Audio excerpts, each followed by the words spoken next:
guys, kali ini aku pengen kasih tahu kalian satu kabar yang sangat membahagiakan sekali. Ada sebenarnya beberapa kabar yang akan aku kasih tahu ke kalian. Yang pertama, ada kabar dari Disney Plus yang akan segera launching di Indonesia di tanggal 5 September 2020. Aku kasih tahu metodenya dulu ya. Disney Plus itu adalah salah satu digital streaming platform langsung dari Disney Company atau Walt Disney Company. Juga ada beberapa company Disney di dalamnya atau anak perusahaan dari Disney di dalamnya seperti Nat Geo Wells, 20th Century Fox, Sky Production, Lucas Production, Star Wars soalnya, Lucas Production dan atau Lucas Film, dan juga ada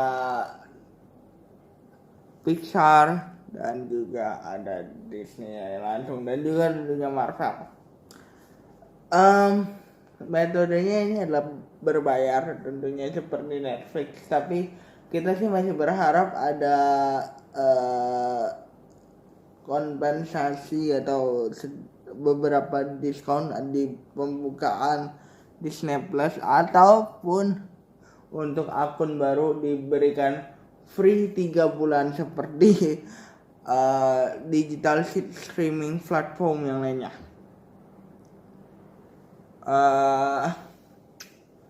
Excited banget karena ada beberapa Disney Plus project yang aku bahas. Ada The One and Only Ivan yang aku bilang sebagai mungkin spin-off-nya dari Dumbo. Ada Loki dan beberapa project Marvel di dalamnya. Loki, ada WandaVision, ada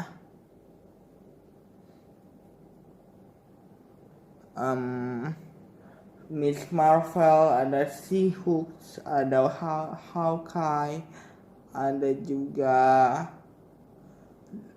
The Falcon and the Winter Soldier. Itu ada beberapa project MCU Phase 4 yang akan ada di Disney Plus.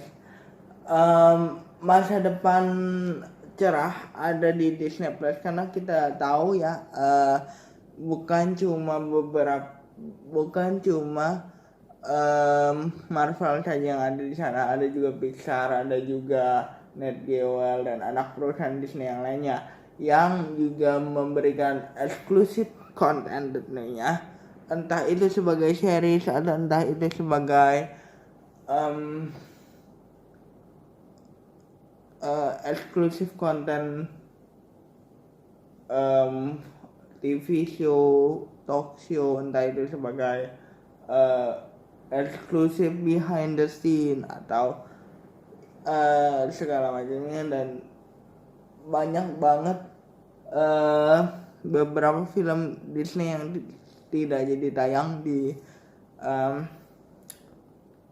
digital streaming platform atau di sinema akan pindah ke digital streaming dari punyanya Disney Plus ini. Kabar kedua ada dari Mulan. Mulan sejatinya atau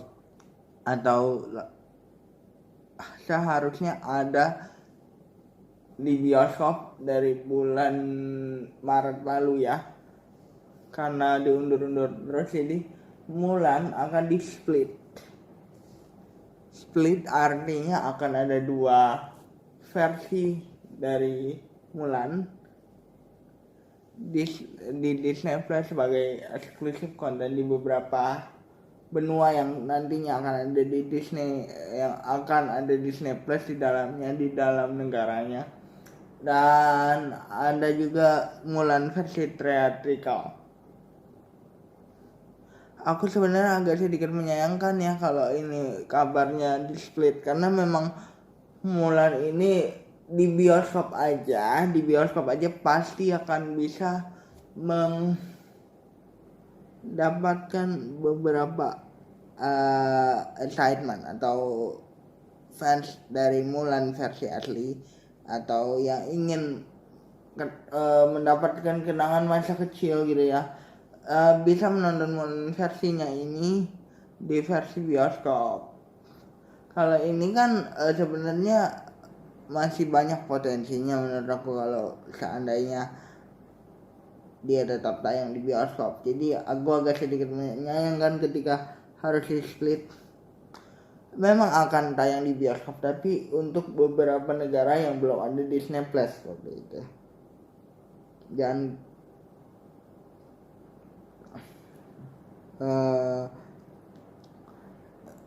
tapi ada sisi baiknya. Sisi baiknya adalah film Mulan ini bisa terus menerus ditonton oleh para pelanggan atau subscriber dari Disney Plus di Indonesia atau di negara-negara yang ada Disney Plus di dalamnya. Dan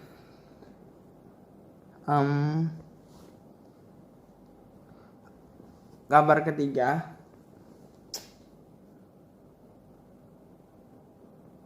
ada kabar yang sangat menyenangkan bagi negara Indonesia tentunya. Film superhero universe pertama di Indonesia, Gundala, yang berformat sebagai universe superhero pertama di Indonesia bersama dengan Bumi Langit Studios, akan tayang di Prancis, dan dia akan bekerja sama dengan Bumi Langit Studios akan bekerja sama dengan salah satu studio film terkemuka di Prancis, dan formatnya adalah Gundala ini akan didubbing ke dalam versi bahasa Prancis. Ke dalam versi bahasa Prancis ini aku sudah sempat dengar bahwa aku menilai bahwa akan jauh lebih dark ketika ditayangkan di versi Prancis, karena memang si aktor sulis suaranya pun atau dubbernya pun mendukung cerita Gundala yang emang lumayan dark dari cerita filmnya juga kan gitu. Gundala sudah sempat bersaing di salah satu festival film di dunia bersama dengan Joker dan dikalahkan oleh Joker di festival film tersebut. Tapi akan segera tayang juga Gundala di Prancis, dan trailernya udah mulai ada dalam YouTube ya, jadi dicari aja. Komentar aku tentang itu, ya film ini lumayan membuat Indonesia atau industri perfilman Indonesia itu meningkat, karena dengan gebrakan film superhero bertemakan universe pun itu sudah suatu gebrakan yang wow sekali. Dan kalau kita ngomongin filmnya Joko Anwar pun ada beberapa yang ke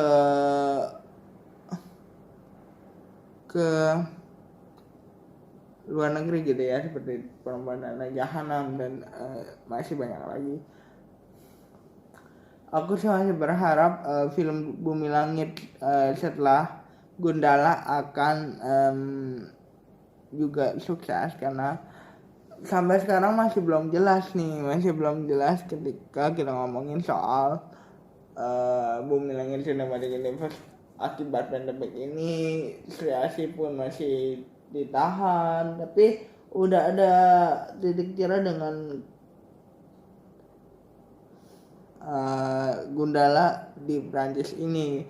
Mudah-mudahan Gundala bukan film pertama dan terakhirnya Bumi Langit, karena kita masih penasaran dengan adanya Mandala, dengan adanya legendaris superhero dari cergam atau cerita gambar di Indonesia atau komik di Indonesia dengan versi live action. Dan aku yakin sih kalau Bumi Langit terus ya, ini bisa menjadi Marvel atau DC Extended Universe-nya Indonesia dan kembali membanggakan Indonesia di mancanegara. Baik guys, itu dulu ya